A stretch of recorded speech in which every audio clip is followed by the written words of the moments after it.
प्रिय विद्यार्थियों, आज हम लोग पढ़ रहे हैं हिंदी व्याकरण का एक महत्वपूर्ण पाठ गद्यांश, जो कि matric, inter, graduation, SSC, GD, CTET, state इत्यादि कॉम्पिटेटिव और एकेडमिक एग्जाम्स में निश्चित रूप से पूछे जाते हैं। मैट्रिक और इंटर में तो इससे 10 अंक के प्रश्न आते हैं। हिंदी की परीक्षा में, मैट्रिक में तो 2 जगह पर 2 प्रश्न करके 10-10 अंक के प्रश्न आते हैं। इस तरह से यह पाठ बहुत महत्वपूर्ण हुआ अंक प्राप्त करने के लिए। तो चलते हम लोग गद्यांश क्या होता है, उसमें क्या उसकी विशेषताएं क्या होती है, इसका उत्तर कैसे देने पर अधिक से अधिक अंक प्राप्त होते हैं, सभी बातों को अच्छी तरह से जानेंगे और सीखेंगे।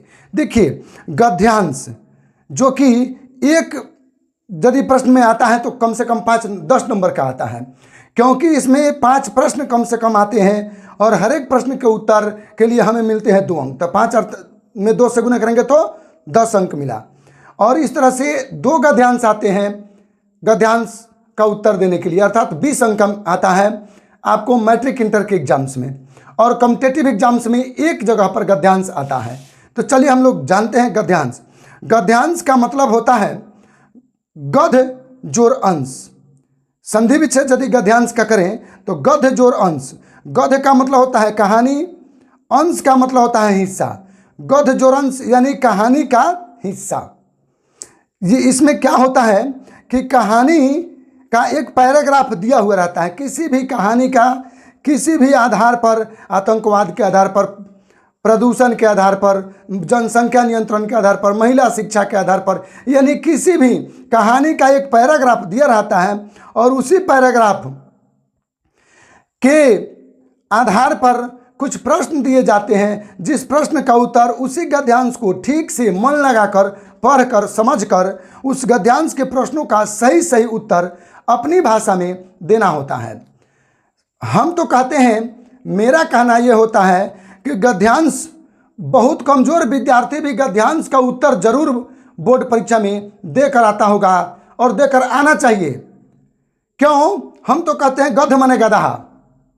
इसे मान लीजिए, अंश माने हिस्सा, गदह के हिस्सा। ये गदहो लड़का रहेगा ना, यानी लड़का यदि गदहा भी रहेगा, कमज़ोर भी रहेगा, उसका भी यह हिस्सा प्रश्न है। ऐसा प्रश्न है कि गदहों का ही हिस्सा है, यानी गदहा बच्चा भी बना सकता है। कैसे? सो देखते हैं, हम लोग देखते हैं। अब देखिए, हम एक गद्यांश लेते हैं। देखिए, यहाँ पर ख नंबर गद्यांश है। यहाँ पर गद्यांश माने कहानी का एक पैराग्राफ यहाँ से करते हुए देखिए यहाँ तक दिया हुआ है। ये कहानी का एक गद्यांश हुआ और इस गद्यांश के आधार पर प्रश्न दिया हुआ है। प्रश्न 1, 2, 3, 4, 5 तक दिया हुआ है ना। 5 प्रश्नों का सही उत्तर यदि हम देते जाते हैं तो प्रत्येक प्रश्न के सही उत्तर पर 2 अंक हमें मिलते हैं, अर्थात 10 अंक होता है।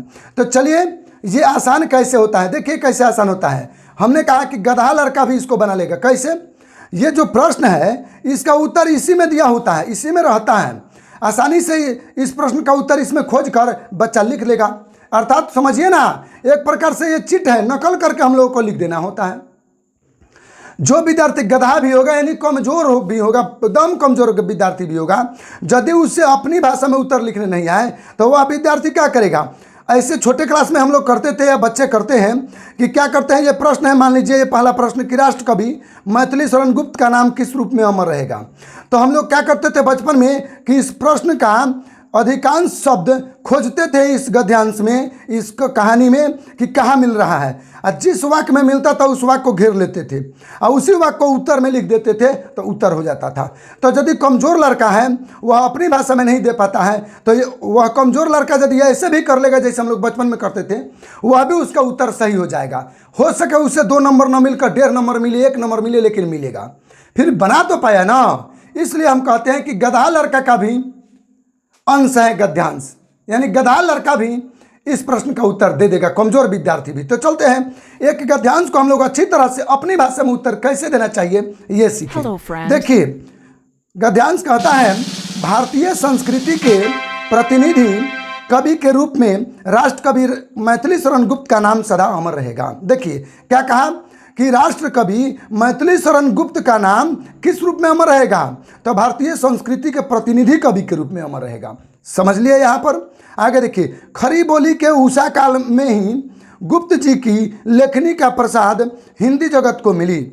यानी हिंदी के संसार को, खरी जगत को उषा काल में, माने सूर्योदय के समय में, शुरुआत में ही गुप्त जी के लेखनी का प्रसाद यानी गुप्त जी के लिखने की कला दुनिया को मिली। और लगभग अर्ध शताब्दी यानी 50 वर्ष तक उनकी लेखनी अनवरत काव्य रचना में व्यस्त रही। यानी गुप्त जी 50 वर्षों तक काव्य रचना यानी कविता और कहानी की रचना करने में व्यस्त रहे।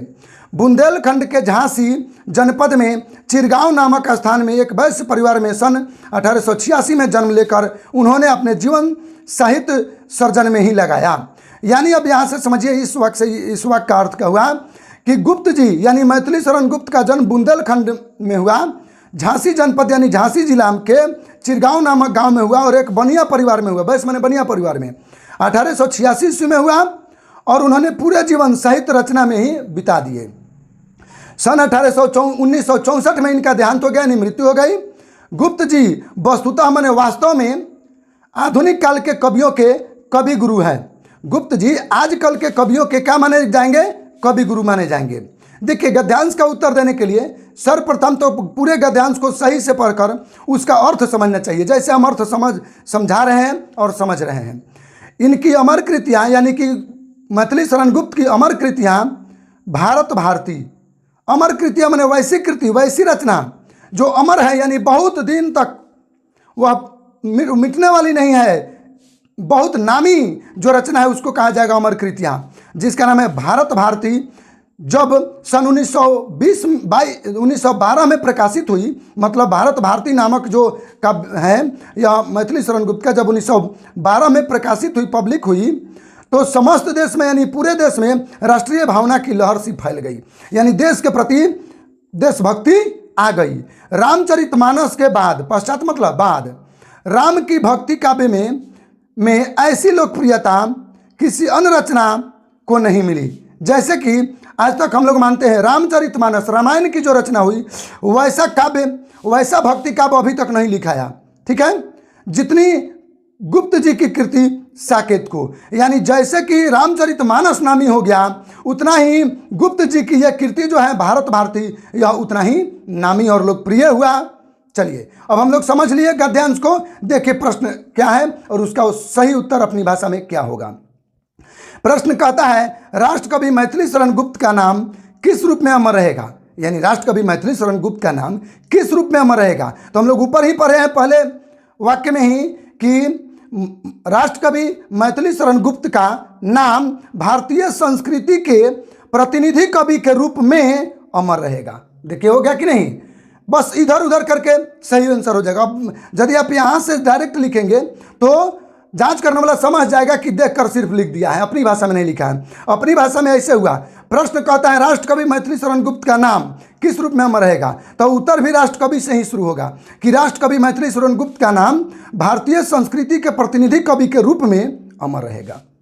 ये एकदम प्रश्न के सटीक उत्तर हुआ। अब पूर्ण 2 का 2 नंबर मिलेगा। आगे चलिए, गुप्त जी का जन्म कहाँ हुआ था?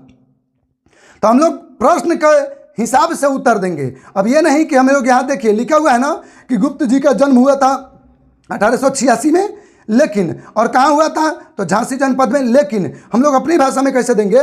इसमें पूछ रहा है गुप्त जी का जन्म कहाँ हुआ था, हम लोग उत्तर देंगे कि गुप्त जी का जन्म बुंदेलखंड राज्य के झांसी जनपद के चिरगांव नामक गांव में हुआ था। देखिए कैसे हुआ, गुप्त जी का जन्म कहाँ हुआ था, तो उत्तर देंगे कि गुप्त जी का जन्म बुंदेलखंड राज्य के, राज्य अपने से लगाएंगे, झांसी जनपद यानी झांसी जिले के चिरगांव नामक गांव में हुआ था। हो गया सही आंसर। पूरा 2 का 2 नंबर मिलेगा। गुप्त जी का जन्म कब हुआ और मृत्यु कब हुई? तो देखिए गुप्त जी का जन्म कब हुआ है? 1886 में। मृत्यु कब हुआ है? 1964 में। तो उत्तर हम प्रश्न के आधार पर देंगे। कैसे? गुप्त जी का जन्म सन 1886 और है तो और मृत्यु कब के जगह पर लिखेंगे 1964 में हुई। ऐसे यदि प्रश्न के अनुसार उत्तर देंगे तो पूरा का पूरा 2 नंबर मिलेगा। आगे चलते हैं। गुप्त जी वस्तुतः क्या थे, माने गुप्त जी वास्तव में क्या थे? तो देखिए यहाँ क्या है, गुप्त जी वस्तुतः यानी वास्तव में आधुनिक काल के कवियों के कुलगुरु है। यहाँ है गुप्त जी वस्तुतः क्या है, तो उत्तर एकदम वाक्य को ही लिख देंगे तो एकदम सटीक उत्तर आ रहा है कि गुप्त जी वस्तुतः आधुनिक काल के कवियों के कुलगुरु है। गुप्त जी वस्तुतः क्या है, तो गुप्त जी वस्तुतः आधुनिक काल के कवियों के कुलगुरु है। उत्तर मिल गया, एकदम पूरा सटीक उत्तर मिल रहा है। इधर उधर भी नहीं करना है शब्द को, पूरा सटीक 2 का 2 नंबर मिलेगा। अगला प्रश्न है भारत भारती कब प्रकाशित हुई, यानी भारत भारती नामक काव्य जो कि गुप्त जी का काव्य है, ये कब प्रकाशित हुई, कब पब्लिक हुई।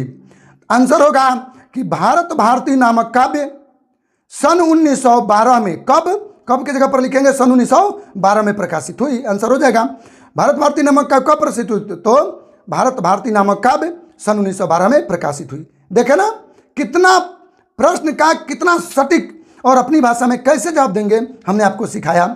हमें आशा है कि आपको गद्यांश का सही अपनी भाषा में सटीक उत्तर देने और पूरे का पूरे नंबर लाने की कला आप सीख गए होंगे। तो यदि आपको मेरी ये पढ़ाई समझ में आई तो वीडियो को सब्सक्राइब करें, शेयर करें, कमेंट करें, और यदि कोई कमी महसूस हो तो कमी जरूर कमेंट करके हमें बताएं, जिसे हम सुधारने का प्रयास करेंगे और आपको इतने ही सरल भाषा में अन्य सभी विषयों के वीडियोज का ज्ञान देने का प्रयास करेंगे। तो आज भर इतना ही, अगले वीडियो में हम फिर मिलेंगे। जय हिंद, जय भारत, धन्यवाद। तब तक सब्सक्राइब जरूर कर लेंगे।